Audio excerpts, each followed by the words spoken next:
Good afternoon, everyone, and welcome to Grand Rounds. My name's Tom Fowden, and I'm the chair and organizer of Grand Rounds. February is LGBTQ plus month, and every year at Grand Rounds, well, for at least the last 5 or 6 years, we've included an LGBT themed presentation in February. This year, I'm very pleased that we've got 2 talks. And the first of which is Dr. Suzie Gordon, who reached out to me last year to ask if she could have a slot in February to talk about equality and inclusion in healthcare. So I'm going to hand straight over to Suzie, who is also speaking with Dr. Cato Prowse, and they will be able to join in a little bit later. Looking forward to hear your presentation, Suzie. Thanks so much for being here. Just one reminder, please turn your microphones off unless you're speaking. If you have any questions, do put them in the chat, and at the end we can have a little summary and do the question Q&A at the end. Thank you very much, Suzie. Looking forward to your talk.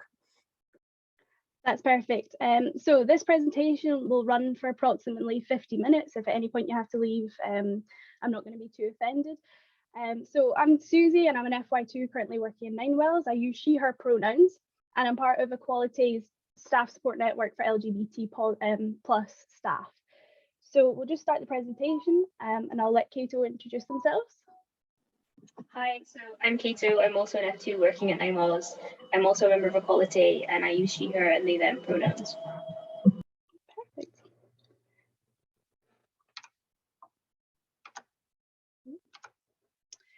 So our aims of this talk are to give you the knowledge and terminology needed to create an open, inclusive and beneficial environment for LGBT plus patients and staff. To understand the health inequalities patients face, making you more equipped to create a meaningful dialogue with your LGBT plus patients, and to help you become allies to progress and create a safe working environment for LGBT plus colleagues. So just to preface this talk, Suzie and I are part of the LGBT plus community, but we're not experts and we're not speaking on behalf of the community as a whole. We're speaking from the point of view of the current information, the data and the patient testimony we have. So your experiences may differ and may not totally align with how we're presenting, and it's important to be aware that terminology is ever evolving. So we'll provide definitions that are true today, but they may change, and we'll try to focus on good communication and good treatment of patients that you can use in the future. And if you're upset or distressed or have any comment about the topics brought up, please feel free to contact the Equality Staff Support Network. It's there to support you as staff and to help you out in those situations. Okay, so these are the learning objectives for today's talk. What we would love to cover but are unable to cover today will be the medical, surgical and endocrine needs and treatments for some of these patients. Although we don't have the time to cover these topics today, it is important that we understand the basics of treatments some patients may request and the pathway they are on. For instance, waiting times for the nearest gender identity clinics in Glasgow and Edinburgh are currently 2.5 to 3 years for first appointments. Many trans and non-binary patients are struggling and have to have their lives on hold awaiting these appointments. Just knowing this information helps us understand and empathize with our patients further. Okay, so some of the first things we're going to cover are the most commonly used definitions. We're sorry if people know these already. We want everyone to start with the same baseline of understanding, and it will get more interesting after this. So romantic and sexual identities refer to who you're romantically and sexually attracted to. They don't necessarily come one with the other. And you're probably very familiar with gay, which is a term for romantic or sexual interest in your own gender, but it's also sometimes used as a catch-all term. So bi or bisexual people, who you can see on the screen there, have attraction to 2 or more genders, usually their own and others. Also sometimes might refer to their attraction as being gay, even though it's not specifically the term that's used, and lesbian is a term that's specific for women attracted to other women. There's also people who don't experience any romantic or sexual attraction, and these people are aromantic, which I'm sure as medics and clinicians we're all used to, a meaning not, any sexual, so not romantic and not sexual. And it's important to note that's not the same as being impotent, which is a medical condition, choosing to remain celibate, which is like a choice to refrain from sex, and that we shouldn't treat these people as having a medical condition. It's not considered a psychiatric disorder in the DSM-5. The most recent psychiatric journal makes it clear you can't diagnose someone with sexual dysfunction disorder simply for identifying as asexual. And of course, I'm sure you're all familiar that there are men who have sex with men and women who have sex with women who still don't identify as gay or as lesbian or as part of the community. So as always, these are terms that define the identity and how somebody identifies, but doesn't necessarily reflect how they practice themselves and their behaviors. And we as clinicians need to separate those two things and ask specific questions to find out what we want. Gender and gender identity is where you as a person feel you sit within the circle of gender. Some examples of gender include agender, bigender, cis man, non-binary, trans women, and two-spirit. It's important to know the language used for the majority, so trans people aren't seen as something other than the norm. A cis person is someone whose gender identity is congruent with the one which they were assigned at birth. The description trans means a person whose gender identity differs to that assigned to them at birth. Historically, some have self-identified as transsexual or transvestite, but these terms are no longer used, and we shouldn't be using these terms to describe people unless they choose to self-identify with these terms. Almost everyone will have been assigned a gender at birth. Some trans patients may use the terms assigned female at birth or assigned male at birth to indicate the gender they were assigned, if it differs to the gender identity they relate to and express. Lastly, the binary is an idea that there are only two genders, male and female. People who identify as non-binary define themselves as outside this concept of binary gender. This can mean they don't identify as male or female, or they identify as a blend of many gender identities, or they feel like they don't fit into the gender spectrum and may see themselves as without gender. Transitioning can be used by a person to indicate they are undergoing changes, be that emotional, mental, and/or physical, to identify with a gender other than that which they were assigned at birth. The words affirming and confirming are being used when discussing actions people can undertake to alter their physical body, endocrine profile, or appearance when transitioning. These terms have replaced gender reassignment, which is no longer widely accepted. It's now understood that people are confirming their genders rather than changing their gender. There is no requirement for how someone has to transition or present themselves to identify as trans. Some people may share their pronouns, change their name, change their clothing, hairstyle, or makeup choices. Some may choose to undergo a medical transition, which would be hormone or top surgery to alter their chest, and/or bottom surgery, which includes genital reconstruction. Some people might do none of these things, and they are also valid as trans-identifying persons. We're going to be talking about pronouns quite a bit in this presentation, so it's good to have an understanding of them. People can use their pronouns as a way of affirming their gender identity. Some people will be comfortable having the same pronouns their whole life, whereas others will ask you to use different ones or change between pronouns dependent on their identity. Examples of pronouns are she, her, as I introduced myself at the start of the presentation, he, him, and many non-binary people are using they, them pronouns. And there are also some less used pronouns such as ze, zer, and others, which people may use to identify themselves. So when we're talking about LGBTQAI plus people, dead naming refers to someone using a name assigned to a person at birth they no longer wish to use or be used for them, as it does not reflect their gender identity or their lifestyle. Some people might choose a name to better represent the gender expression, or their previous name may just have negative connotations or be associated with trauma. So dead naming a patient, a person, a colleague is disrespectful and harmful, but that doesn't mean that medical documentation won't still use that old name, and so we need to discuss the ways that we can manage that later on. So intersex. Intersex was historically used to mean a person who was born with characteristics of more than one gender, whether that's in terms of anatomy or sort of chromosomally. In pediatrics, the current medical term is developmentally sexually different, or DSD.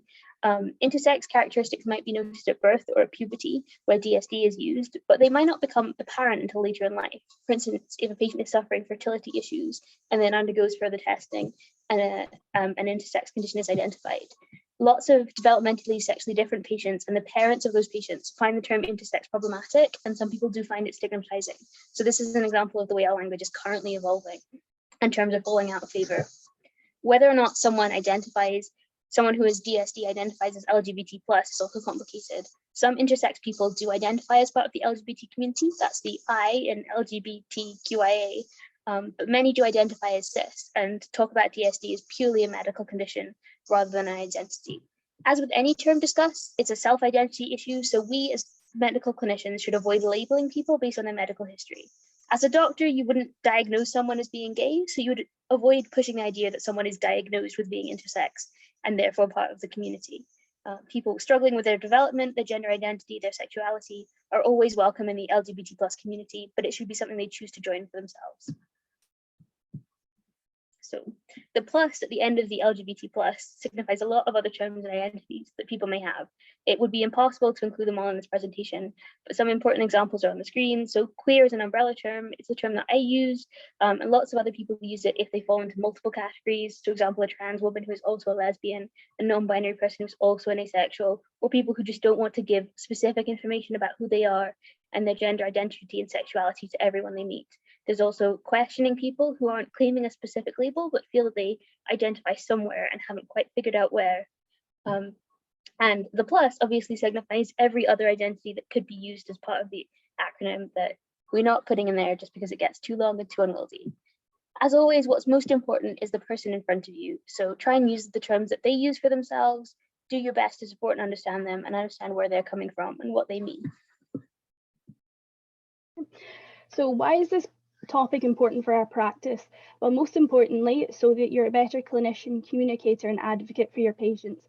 And also because the UK Foundation Programme, the GMC, the NHS, the NMC and Scottish law tells you that you have to understand and act on this information. Latest figures from the annual population survey show that 6.3% of the population identify as something other than heterosexual. This is following a continuing trend as more and more people identify as LGBT+. These are all your patients whose needs we have to account for in healthcare. The GMC and the NMC have given us specific guidance on treating LGBTQAI+ patients.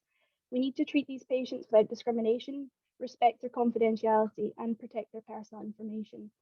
We must not deny LGBT patients appropriate access to treatment or services, and we need to avoid expressing personal beliefs that are likely to cause distress. Additionally, they've told us that we need to stay up to date with current language and terminology, of which we've covered just about a quarter, but the rest of the definitions you'll have to look up in your own time. Okay, so moving on to the practical side of things, what can we actually do to create a more inclusive healthcare system for LGBT+ patients and staff? We're going to talk about this from a personal viewpoint, so what can you do as an individual, a departmental viewpoint, as in what we can do as a hospital or a trust, and then also look at systemic issues in the NHS that need to be considered even if we can't change them. So what can we do? In terms of communication, you can see there are some statistics that lots of LGBT+ people avoid healthcare because they feel discriminated, and they fear the discrimination and they're not out to their healthcare professionals. So what can we do as clinicians to make these people feel safe and comfortable when attending appointments? Do understand and make yourself comfortable using the definitions, the terminology, the pronouns that patients identify with. Hopefully through this talk, we'll give you more of an understanding of these things and why they're important. You should also try to make it commonplace in your everyday practice to ask patients if they have names or nicknames they would rather be used over the ones in their documentation. Please don't only ask people this if they appear to be presenting a different gender expression than their assigned one at birth. Anyone can have a nickname, anyone can have a different name than the one that's on their birth certificate they want to use. There are plenty of non-binary, non-transitioning and gender fluid patients or patients who haven't come out yet that are looking for someone safe to disclose that information to. And in lots of cases, homes and families are not safe places. So asking that question casually to everyone can help to normalize using a nickname in hospital that isn't the same as at home. And it would be great where we could live in a world where we could just straight up ask everyone, what are your pronouns? How do you identify? But we shouldn't be doing it right now. We shouldn't be demanding it from people, and just say things like, how would you like me to refer to you today? And allow the patient to describe themselves, whether that's a nickname, whether that's specific pronouns, to give them the space to tell you exactly how much they want to tell you. Another way of doing this could be to introduce yourself and your pronouns, and then just leave space in the conversation for them to volunteer that information in return. So, hi, I'm Cato. I use she, her, and they, them pronouns. I'm the doctor that's going to be looking after you while you're on the ward today. Some people are in the early stages of exploring their gender identity. They may not feel safe disclosing their pronouns. They may not have come out. We can't demand that a patient comes out to us just because we're a doctor, and we're directly asking many to people being forced to misgender themselves to keep their identity private. Whereas the other ways of asking mean people can just avoid answering or say no. So the next point is very important, not just for LGBT patients. When you're discussing a topic that may be sensitive for a patient, always signpost the topic. For example, I'm going to move on to talking about your sexual history and symptoms that may be related to this. This will include me asking about partners you may have and the methods of sexual intercourse you may be involved with. It's really, really important to tell patients why you're asking these things, especially for LGBT patients who may think you're asking to be intrusive or just gathering information to judge them. For example, I'd like to ask about sexual intercourse because some of the symptoms of pelvic pain you're describing may be related to sexual infection. This can help to reassure them that you're gathering this information for the right reasons, it's necessary and relevant, and can even help to reassure you that you're asking for a good reason and not being nosy. In cases like as the topic of periods, this is really something that can be difficult for people to talk about, particularly if they have gender dysphoria and would not want to be having periods because their gender identity does not match that part of their physical body. Please signpost these conversations, and again, explain why you're having to ask. Lots of people don't understand that there's a relationship between symptoms like fatigue, anemia, and depression and their menstrual cycle. The last two is very important for patients who don't align their anatomy with their gender identity, who are trans, who are non-binary, or gender fluid. There are lots of small study samples that show trans patients have bad experiences with healthcare, but they would prefer that we use strictly medical terminology like testicles and uterus.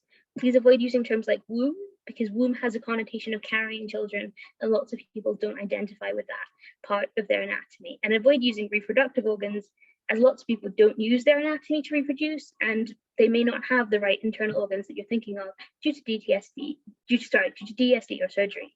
And reproductive organs is also vague. Are you talking about internal or external organs? So unless the patient leads with that terminology, don't use it. I would also avoid terms like downstairs, down there, which are confusing and can be vague and also create a topic and an aura of shame around the topic where patients feel it's not appropriate to talk about it openly. Ideally, you would ask the patients the term they'd rather use. In some patients, it might be good to avoid saying breasts and breast tissue, for example, and you could say chest and chest tissue as a replacement for that. And ideally, never say your girl parts or your boy parts. Try not to gender the parts of anatomy that you're talking about. I wouldn't kind of call any adult's parts their boy parts or their girl parts, as it's quite infantilizing as well. Another subtle change that you can use is not to say your vagina, your penis, your scrotum, and instead say the vagina, which that helps to separate the person away from their anatomy and make it feel less personal and more abstract and medical. On the don't side of things, don't make assumptions about a person's gender identity or sexuality based on their age, ethnicity, background, or medical history. For instance, don't assume that people are having heterosexual PIV sex. Don't assume that if someone is having heterosexual sex, they are not also having or have had other types of sex. Don't assume that if someone has a boyfriend, their partner has a penis. Don't assume that that all women have the ability to get pregnant or that they are having the type of sex required to get pregnant. Also, please don't assume that transgendered men aren't able to become pregnant or don't want to conceive. It's best to keep questioning open, and it's often easier to ask very open-ended questions such as, can you please explain your current activity? Are you currently sexually active? Lastly, on this point, remember that when you're admitting or assessing someone, the organs inside may not align with how they're presenting externally, so don't assume someone's anatomy regardless of their presentation. The next point is, don't ask someone things you don't need to know. This is a very serious problem faced by LGBT and transgendered patients. There's not really a need to talk about someone's sexuality, transition, or anatomy if it's not relevant to the presentation. 40% of trans people surveyed have had negative experiences with healthcare due to being questioned about their gender identity. And transgendered patients are continually asked to explain their need to transition, explain their anatomy, explain their own treatments, or explain how they have sex, even when it has very little to no relevance to the topic at hand. This again highlights the need to signpost why you're asking things and if it's relevant. If someone comes in with a broken foot, the topic of their gender really doesn't need to be mentioned, unless you're asking about their pronouns to make them feel more comfortable.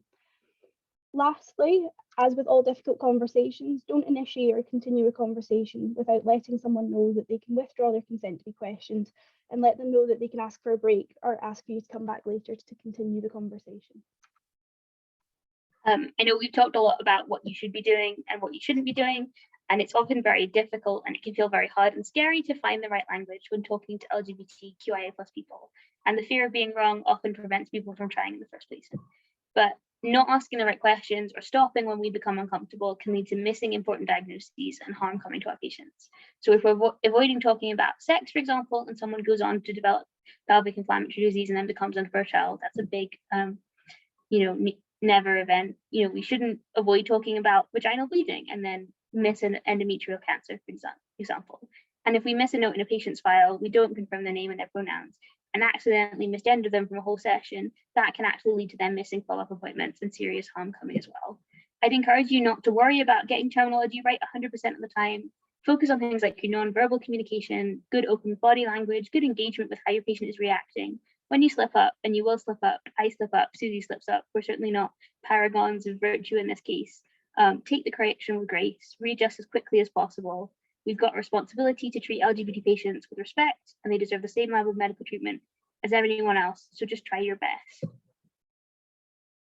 So in terms of physical examination, this is a really difficult thing, as lots of trans, non-binary, gender fluid, agender patients can feel really uncomfortable engaging with particular aspects of anatomy, and intimate examination can be particularly hard because gender dysphoria is a problem that can come to forefront of physical examination because a person isn't happy with the body parts they have. They're going to be even less happy when people like doctors who they may never have met before start examining them in these areas.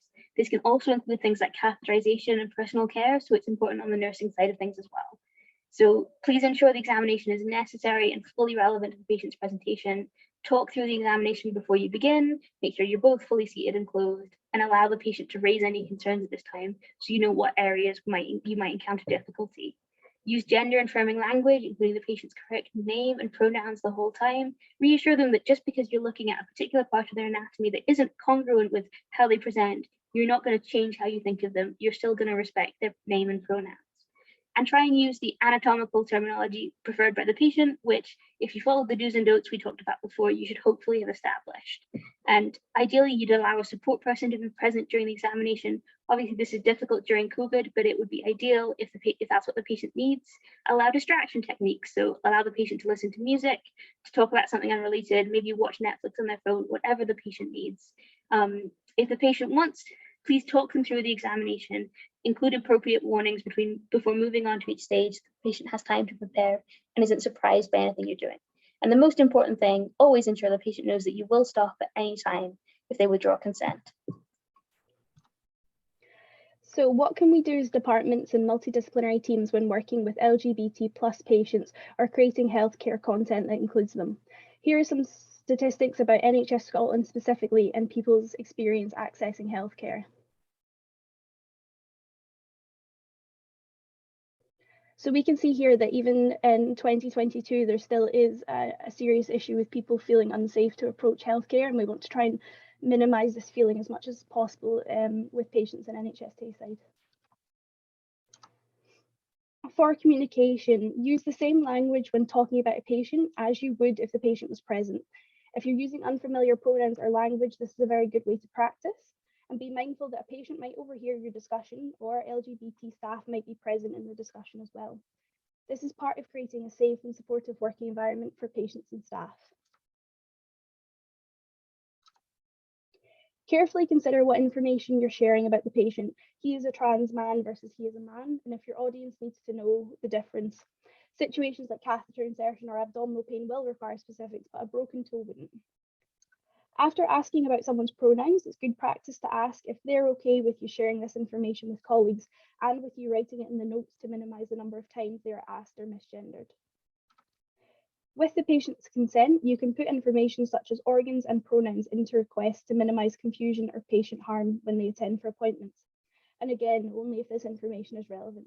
This is especially important when considering radiology requests or lab results. For instance, if requesting a pelvic ultrasound for a trans man, the additional information regarding organs in situ and patient pronouns will help make the appointment much smoother and increase the trust the patient feels in the service. Hopefully we're all aware of the importance of confidentiality and information governance, but when it comes to LGBT+ patients, this is especially important. These patients have been and likely will continue to be harassed and discriminated against for their gender and sexuality. They could be attacked, they could be fired, they could be kicked out of their homes if their identity is revealed to the wrong people. As medical professionals, we're often privileged and trusted with information that patients have not shared with other people. So please gain consent before sharing patient details with anyone else, including family members. And this may be a time where you have to deliberately misgender or dead name someone to maintain confidentiality if they're not out to a friend or a visitor. Things like passwords for phone communication and limiting what's shared with particular people may need to be more common with LGBT+ patients. And as always, you're allowed to break confidentiality if there's a serious risk of harm, but be very cautious and discuss this carefully with your colleagues.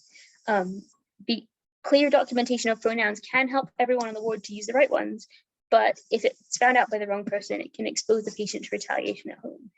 So think about if you're sending a letter like an EDD to the patient's home address, what name and pronouns are they safe having in that documentation? And please be conscious that LGBT plus people are easily identifiable. If there's one trans person on the ward, they may be one of the only trans people in the hospital. So mentioning this detail may allow an eavesdropper in the mess to determine exactly who you're talking about, even if you're not using details like names and Kais. And please remember, the Gender Recognition Act gives trans people the right to privacy regarding their status and the fact that they've legally changed genders. So if you share this information inappropriately, you could be legally culpable. So now we're going to move on to talk about language choice and signage literature and forms that you may be producing or assisting with.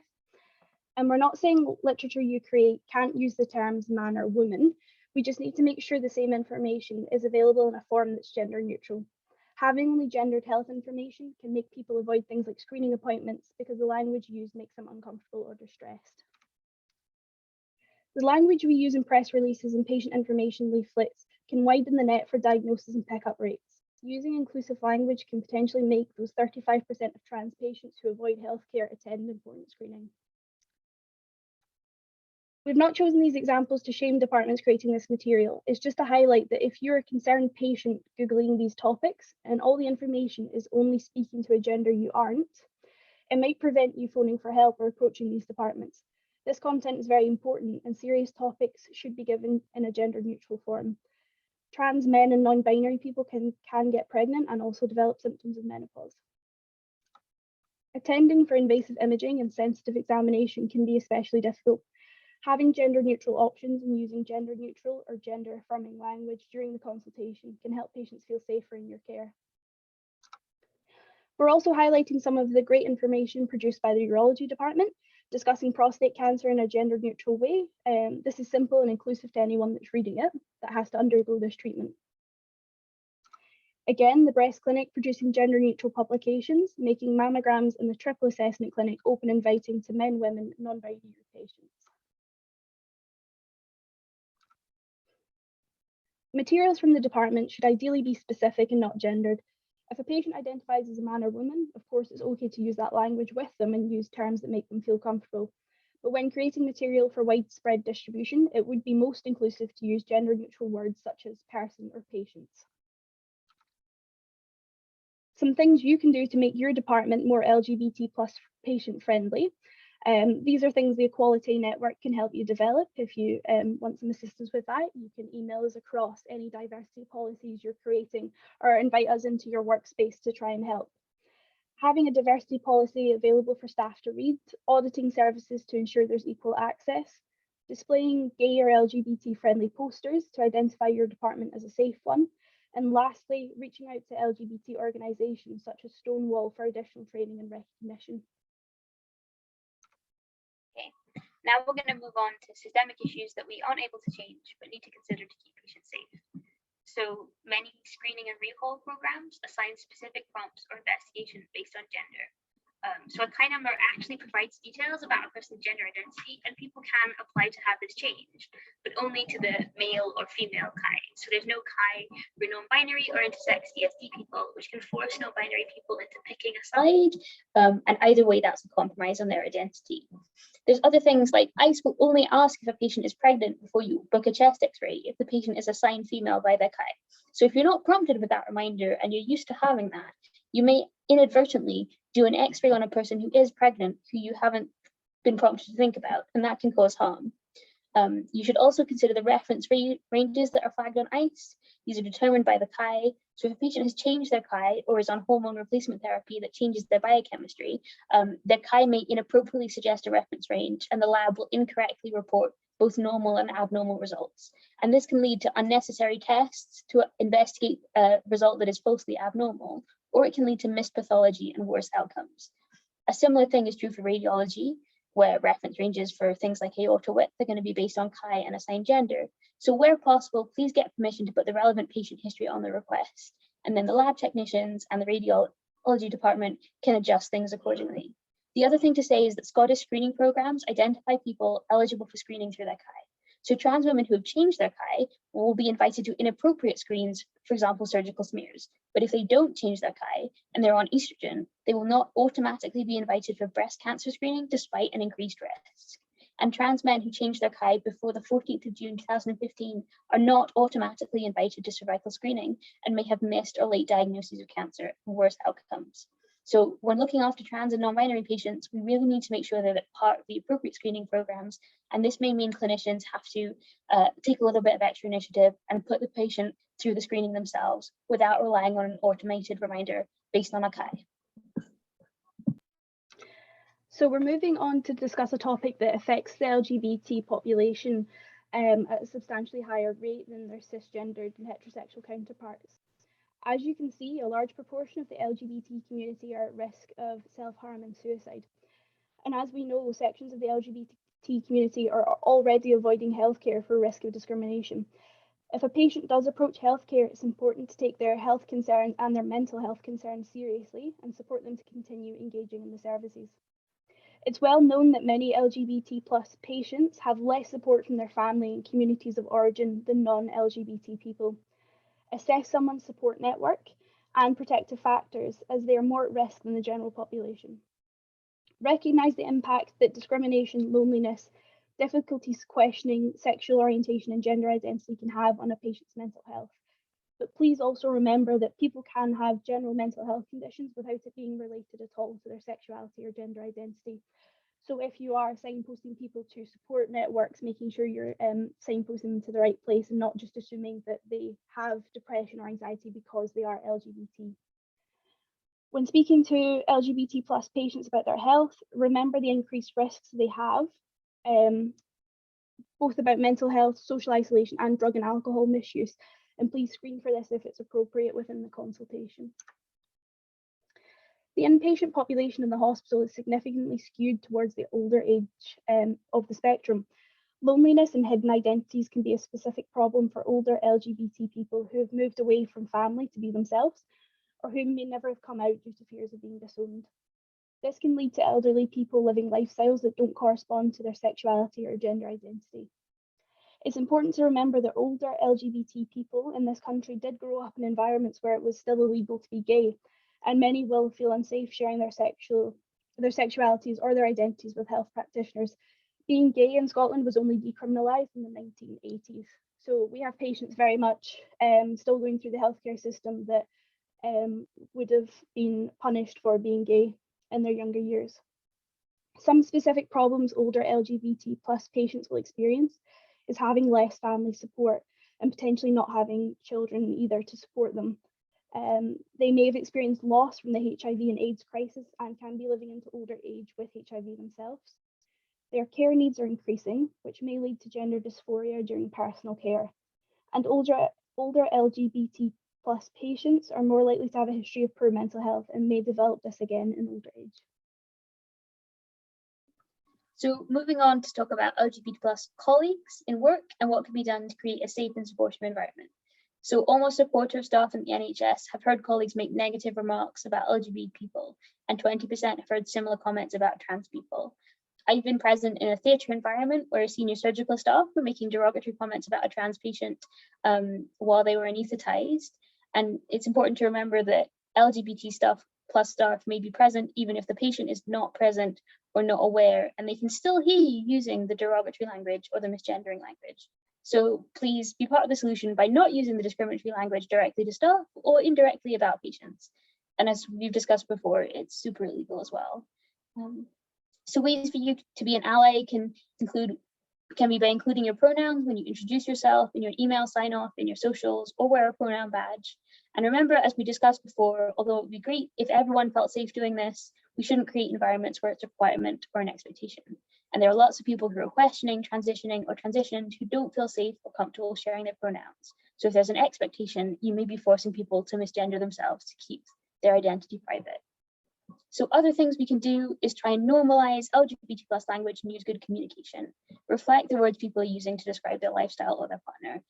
Please try not to close off or become uncomfortable if someone surprises you by coming out by talking about a partner or their sexuality. If someone unexpectedly says something that lets you know they're LGBT+, please just roll with it as if someone were talking about a heterosexual partner or a heterosexual activity. And remember that if they're sharing that with you, it's because they feel safe and comfortable around you, which is a positive thing to learn. Try and correct inappropriate or unsafe language. If someone is misgendering someone else, uses a term that doesn't suit the person, politely correct them using the correct language instead. Try to recognize your knowledge gaps and research the topics on the internet via the links we'll try and provide with you, or you can speak to a colleague if you've got a good relationship with them. But please remember, as with other types of diversity, every LGBT+ person is not an expert just because of their lived experience, and they may not want to be the source of your information and your learning. You can also wear an LGBT+ NHS pin to show support and wear a pronouns badge. This can help to identify you as a safe person who LGBT+ patients can feel comfortable talking to you, and we'll speak more about this at the end. So active bystanding is what you can do as a staff member when hate speech and discrimination is occurring in front of you but not at you. These situations can be difficult, and sometimes you can't speak up at the time and have to revisit the situation later. Polite correction is usually the easiest thing you can do. You can use this if you think someone has made a genuine mistake, slipped up, or is unaware of the problem with their speech. Repeat what they've said back to them and substitute the correct terminology in its place. Make sure you always use the correct language or names in front of a patient, and don't continue on with incorrect language if someone else has started it. Once you're away from the patient or the staff member, you can let the person know they've used the wrong words and what they should say instead going forward. Hopefully this works and the person catches on, but what do we do if it doesn't? These are the 4 Ds of active bystanding, 4 things you can do to minimize harm and hate speech and prevent it happening again. Direct action is the first. Ask the person to stop, explain what's wrong with what they're saying, and explain what they should say instead. You can move on to distraction, interrupt the conversation and change the topic. Try to get the person who's the target of the discrimination away from the aggressor. You can also delegate. So if you don't feel safe to speak out yourself, you can delegate to another member of staff. This could be a senior charge nurse, a consultant, or a supervisor, or you could contact HR directly yourself. So if you are in a position of being a more senior member of a department, such as a consultant or a charge nurse, know that some people, especially your trainees, may come to you for advice about these situations. And Equality can help you with that if you ever feel the need to email us, and we'd be able to advise you on who you can contact within NHS Tayside. Lastly, you can delay the situation. So try and distract and move the person away from the person being harmful to them, and then check in on the person after the event and give them support. Help them to recognise that other people also saw the issue with the conversation, and help them to report the behaviour if that's something they want to do, or you can just offer your support as a safe and friendly ear to listen.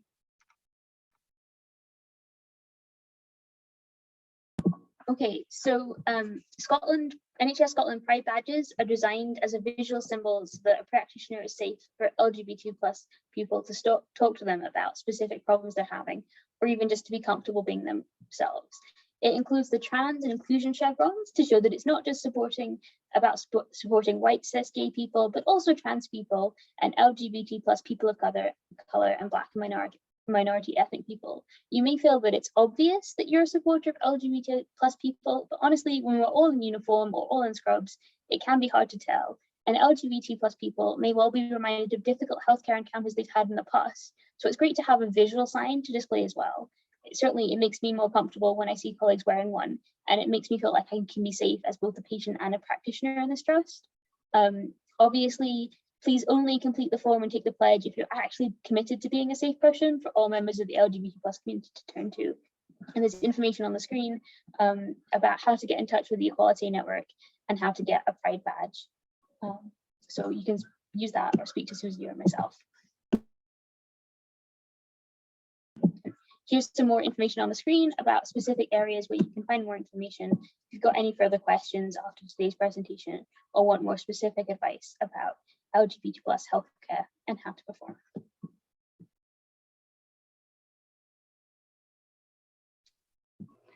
So that's us come to the end of our presentation. Thank you so much to everybody that stayed to listen to it. We're happy to take any questions you have, and I can put the email address in the chat as well for anybody who's interested in getting a Pride badge. And obviously we understand if people aren't comfortable asking the questions directly while this is being recorded and you're in front of so many people. So feel free to reach out to us, you know, through Equality as well, if you need that. Thanks very much to both of you for that really fantastic presentation, kicking off our LGBTQIA+ month this year in February. Does anyone have any questions? There's nothing in the chat just now, but does anybody have a hand up or just want to ask a question, have a comment?